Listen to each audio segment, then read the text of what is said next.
Olá, muito bom dia. O programa Canal Livre está no ar e hoje estaremos entrevistando Daniel Jordano, editor executivo da Band News Difusora FM. E hoje ele será questionado sobre dilemas éticos e ética jornalística. Será mesmo que a imparcialidade é o caminho para um jornalista de sucesso? E agora vamos receber nos nossos estúdios Daniel Jordano. É um grande prazer ter você aqui, um grande bom dia para você. Seja bem-vindo. Satisfação em estar aqui nesse estúdio, onde aprendi muito. Sou egresso dessa casa, do Uninorte. Um bom dia a toda a plateia, as pessoas que estão aqui, os profissionais que estão aqui também. É sempre bom retornar à casa e fazer essa troca de experiências, porque, afinal de contas, teoria e prática precisam estar lado a lado, e é sempre bom a gente ter esse contato de novo com os estudantes, com a academia, para fortalecer essa ideia e para promover aí o bom jornalismo profissional. Em tempos de fake news, jornalismo profissional é necessário para que a gente consiga contribuir cada vez mais com a sociedade, fazendo essa desmistificação de mitos e trazendo verdades mesmo. E só com o jornalismo profissional que a gente vai conseguir aí combater de forma efetiva as tão faladas fake news. Bom, muito importante você falar das fake news. Mas primeiramente eu queria falar um pouco sobre a sua vida pessoal logo de início. Você começou estudando no Colégio Dom Bosco, sim? E qual foi o seu toque, assim, para você, tipo, eu vou estudar jornalismo, eu vou cursar jornalismo, e por que escolher a Uninorte? Olha só, a experiência, assim, a minha primeira experiência com comunicação se deu justamente porque eu era muito tímido na escola. Então, foi uma orientação da coordenação pedagógica da época da escola, no ensino médio. O colégio estava fazendo uma rádio, ia fazer uma rádio para tocar ali uns 10 minutinhos na hora do intervalo e precisava de 2 a 3 apresentadores, né? E aí, como eu era extremamente tímido, não que isso seja um pouco diferente hoje, acredite, mas a coordenação pedagógica chegou com a minha mãe e disse, olha, eu acho que a rádio pode ser ou o teatro pode ser uma solução. Foi esse o resumo do início, assim. Tudo começou numa sala de aula, com um toca-CD ali, 2, 3 microfones, assim, daqueles bem improvisados no sentido, mas que foi onde tudo começou. E onde tudo começou pela rádio, e onde hoje, felizmente, eu estou em uma rádio. Bom, eu tenho uma pergunta após a Rede Amazônica. Porque muitas pessoas hoje no estado do Amazonas têm aquele negócio, vou trabalhar na Rede Amazônica, que é afiliada da Rede Globo, que é a maior emissora do Brasil hoje. O que te levou, sinceramente, a sair do grupo Rede Amazônica? Olha, a minha saída da Rede Amazônica foi pelas oportunidades. Eu acho que a gente tem que ser movido às oportunidades. Então, nada resiste ao bom trabalho. Se você faz um bom trabalho, você vai ser reconhecido, você vai ser chamado para as oportunidades. Foi o caso. Eu tinha na Rede Amazônica, gostava do que fazia, mas apareceu uma oportunidade melhor no IMPA. Uma oportunidade de melhor salário, inclusive. Então, como é que surgiu esse convite para trabalhar na Band News Difusora FM? O Orlando me fez o convite para ser repórter especial da Band. E aí não tinha como recusar. A Band News era uma casa que eu queria trabalhar. Afinal de contas, já era ouvinte da rádio. Fiquei muito feliz quando eles inauguraram aqui em Manaus. E fiquei muito honrado em fazer parte dessa equipe. Bom, foi muito bom conhecer um pouco mais sobre você.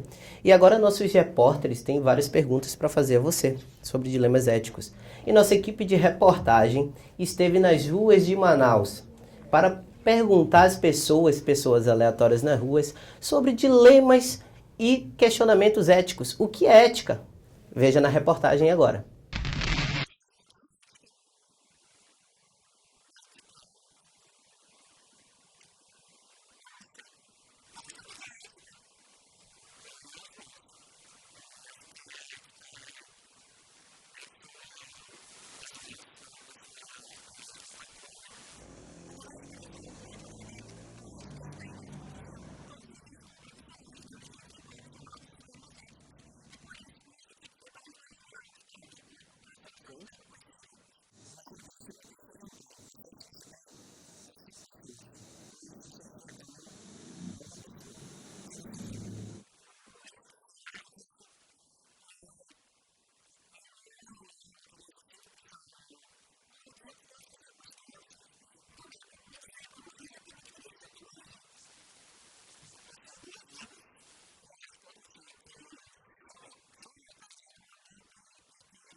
Musa?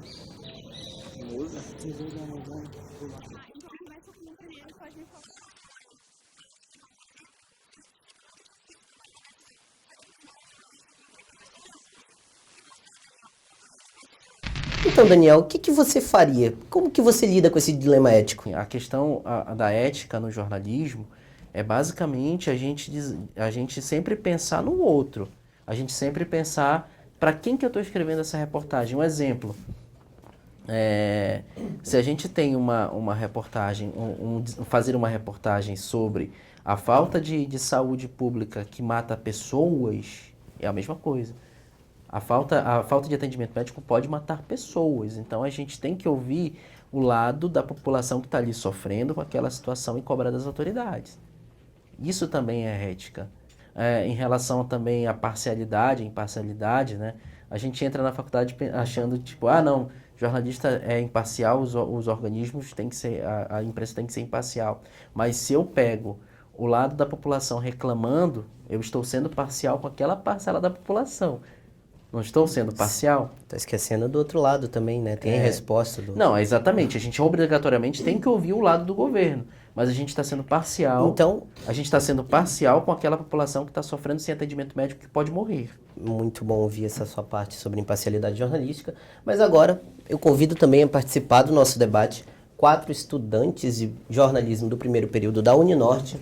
Estão aqui eles, André, Luiz, Vanessa e Márcio, que vão participar também do nosso debate.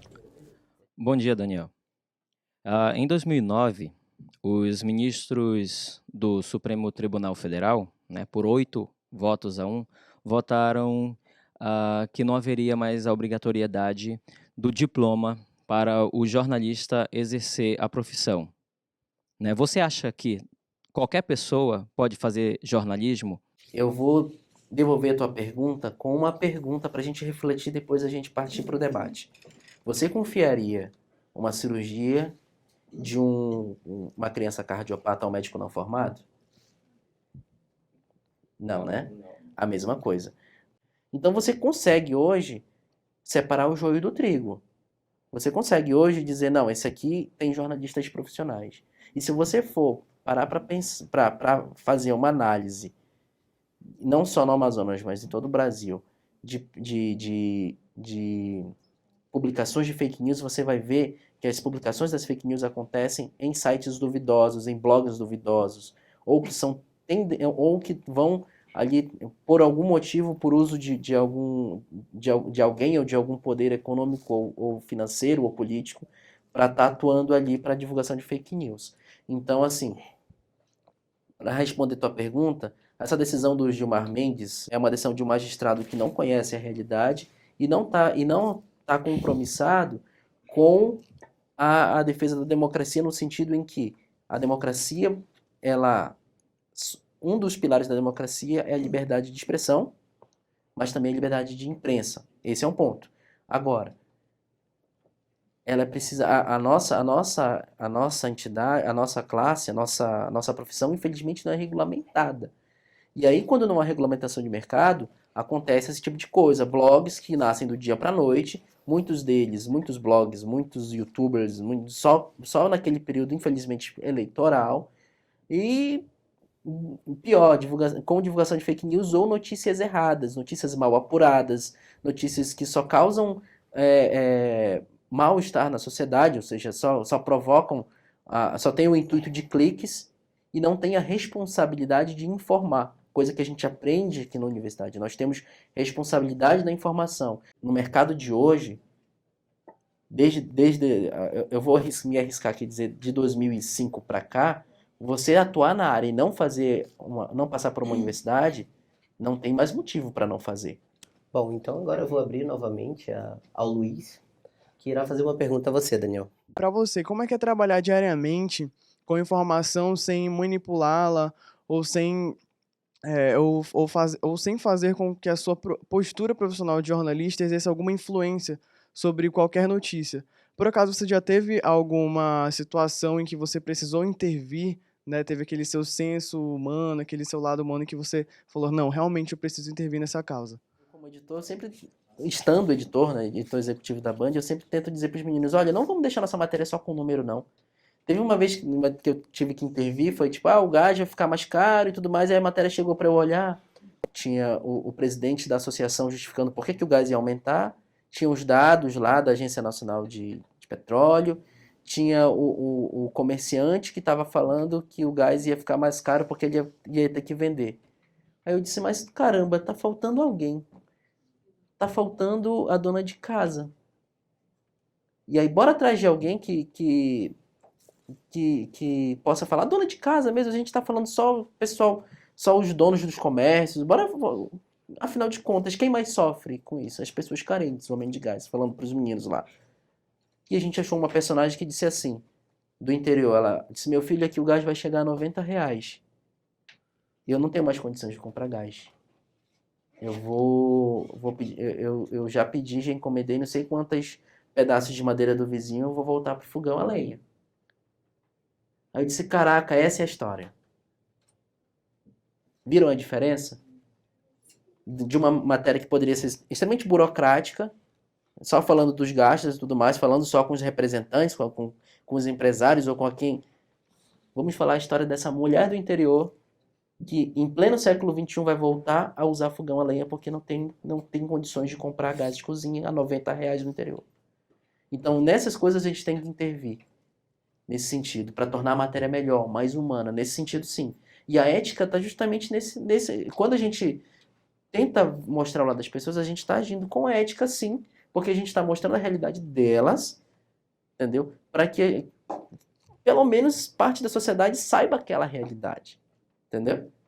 Então, nesse sentido, sim, eu já intervim e do ponto de vista social mesmo, dizer, não, bora deixar a matéria mais humana, vamos ver quem mais vai ser afetado por essa medida do governo, quem vai ser mais afetado por esse aumento, vamos tentar humanizar a coisa, para não deixar só número.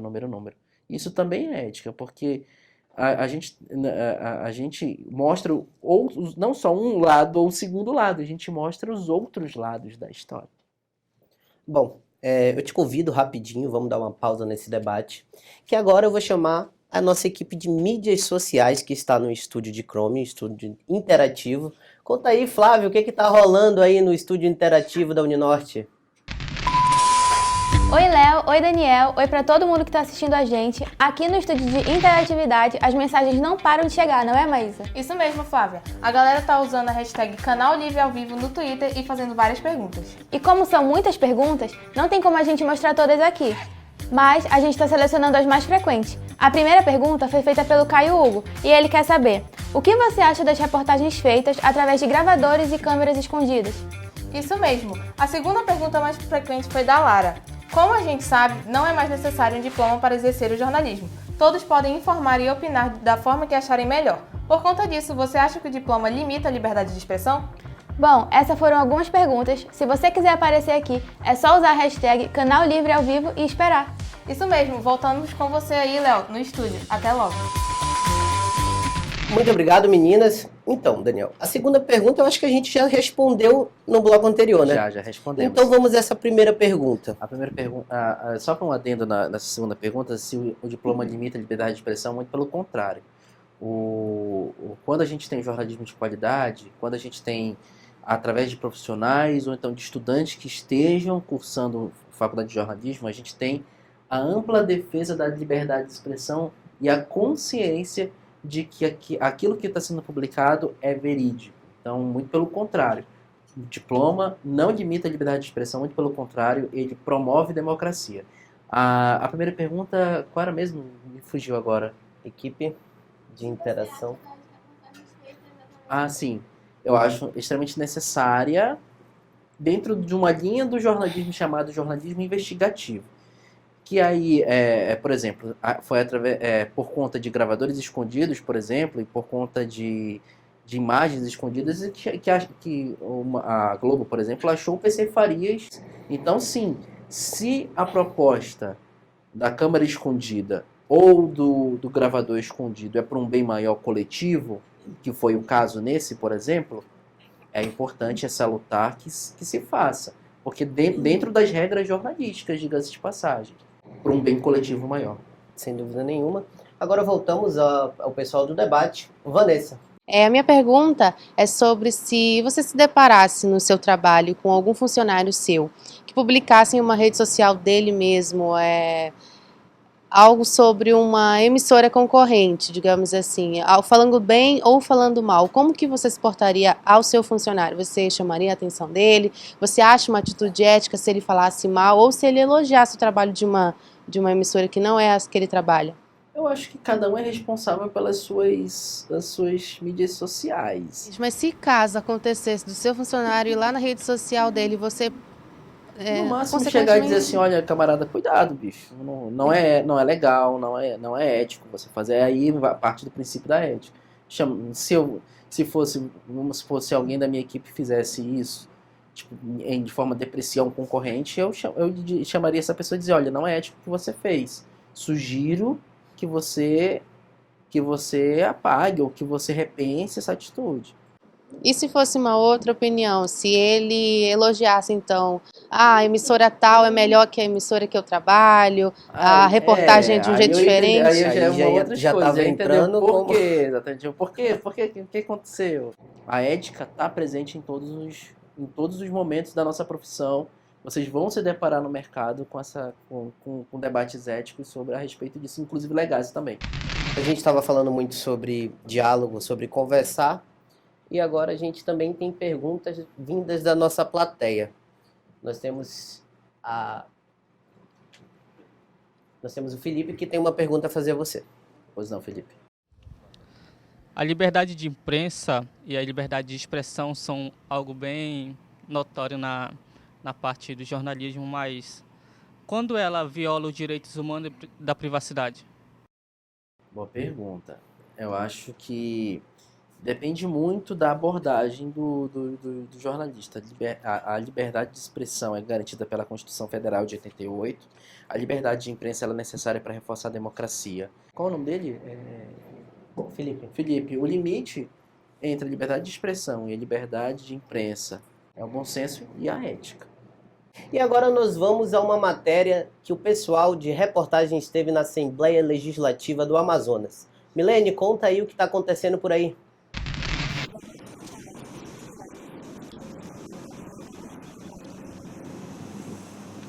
Usar a informação de forma rápida e objetiva é essencial. O Caio, como assessor de imprensa da Assembleia Legislativa, vivencia isso.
Então, Daniel, você acredita mesmo que a gente teve teu caso da situação da moça lá sobre o gás. Então a ideia é essa, tipo, a gente quando bota sentimento numa matéria, a gente se envolve, a gente não prejudica nosso trabalho? Não, muito pelo contrário, como ele falou, como a matéria falou no final. As nossas vivências, as nossas opiniões, ou as nossas experiências interferem sim em um resultado final de uma matéria. O que a gente precisa diferenciar é reportagem de comentários, que é dentro de um item do jornalismo que vocês vão estudar, que é jornalismo opinativo. Não está errado, os jornalistas têm sua opinião, mas ninguém precisa necessariamente concordar com elas. Isso é liberdade de imprensa, isso é liberdade de expressão, isso é democracia. Bom, agradeço. E agora, vamos voltar aos nossos estúdios interativos. Flávia, me conta o que está acontecendo aí por dentro dos estúdios. Olá, estamos de volta ao Estúdio da Interatividade com mais algumas perguntinhas. As perguntas selecionadas dessa vez são as que sempre estão rondando as nossas redes sociais. Isso mesmo. A primeira pergunta vem da Maria. Como podemos chamar a atenção do público sem ter que compartilhar notícias sensacionalistas? Afinal, infelizmente ainda existem muitas pessoas que gostam desse formato. Logo, eles chamam mais atenção. E o Andrei perguntou para o nosso convidado: como você acha que deve ser a relação entre fonte e entrevistador? Essas perguntas foram feitas com a hashtag Canal Livre ao Vivo. E se você quiser participar, é só mandar a mesma no nosso Twitter. Se você quiser nos acompanhar nas redes sociais, é só seguir @Programa Canal Livre do jeito que está aparecendo aí na tela e acompanhar os bastidores. Esse foi o momento de interatividade do Canal Livre de hoje. Até a próxima. Tchau! Então, Daniel, você tem uma ideia de como responder essas duas perguntas? Infelizmente, as pessoas ainda consomem muito esse tipo de material. Mas como eu falei, é possível e tem jornalistas que estão nesse meio, mas que conseguem fazer um trabalho diferenciado. Agora, como lidar com o sensacionalismo, aí é da ética de cada um. Agora, infelizmente, cada veículo adota a sua linha editorial e cada veículo, infelizmente ou felizmente, não sei, mas cada veículo adota a sua linha editorial e eles a seguem. Agora, papel nosso de jornalista é sempre dizer, olha, não, isso aqui está muito puxado, não, isso aqui pegou muito pesado, entendeu? Não, eu acho que o que cabe, eu vou falar aqui de novo, bom senso, tanto para quem consome, para quem produz esse tipo de conteúdo. Bom, então chegamos ao fim do nosso programa de hoje. Eu agradeço ao Daniel e ao grupo Band News Difusora FM por você estar presente no nosso programa. Obrigado a todos, obrigado a você pela condução do programa e a todo mundo que está aqui. A gente só queria reforçar que a gente está vivendo num momento em que, infelizmente, há questionamentos contra a ciência e principalmente contra as ciências sociais. Nós fazemos ciências, nós somos das áreas de ciências sociais. Então, nosso papel é, acima de tudo, fazer a sociedade refletir sobre ela mesma. Então, quando se tem ataques às ciências sociais, à filosofia, também há ataques à ética, à ciência, tudo aquilo que a gente vê como sociedade faz parte do nosso papel como jornalistas, também fazer a sociedade refletir sobre ela mesma. E quando se tem ataques institucionais de certos órgãos do governo, de certas pessoas públicas, a gente também está atacando a ciência. Infelizmente, a gente está presenciando ataques à ciência e à democracia. A gente espera que esse momento passe, que a gente consiga fazer com que a nossa voz como jornalistas consiga conscientizar a população e as pessoas e a sociedade de que ciências sociais é sim importante, porque sem ela nós não conseguiremos conviver em sociedade. Muito obrigado novamente. Então é isso, o programa Canal Livre de hoje fica por aqui. Agradeço a plateia de jornalismo do primeiro período da Uninorte que esteve presente hoje. Agradeço também a equipe de debate e agradeço aos nossos repórteres e equipe de mídias. O programa de hoje fica por aqui. Até logo a você que está aí do outro lado.